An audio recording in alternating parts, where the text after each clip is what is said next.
আপনার প্রোডাক্ট যদি মানুষ দেখার পরও না কিনে, তাহলে আপনাকে চিন্তা করতে হবে সমস্যা আসলে প্রোডাক্ট না, সমস্যা অন্য জায়গায়। 80% ক্ষেত্রেই সমস্যাটি হয়ে থাকে রং অডিয়েন্স সিলেকশনের জন্য।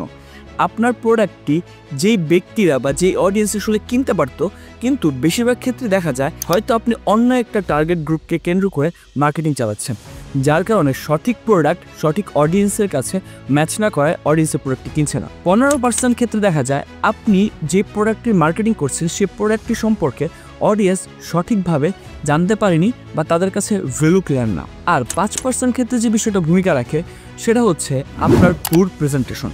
আপনি আপনার প্রোডাক্টকে বা আপনি আপনার প্রোডাক্টের ভ্যালু সম্পর্কে সঠিকভাবে প্রেজেন্ট করতে পারছেন না মানুষের কাছে, যার কারণে মানুষ আপনার প্রোডাক্টটা দেখার পরও কিনছে না। তাই শুধুমাত্র প্রোডাক্ট বারবার চেঞ্জ না করে, নিশ চেঞ্জ না করে আপনি এই 3টা জায়গায় ফোকাস করুন। আমি বলতে পারি আপনি আপনার বিজনেসে অর্গানিক গ্রোথ অনেক বেশি দেখতে পারবেন।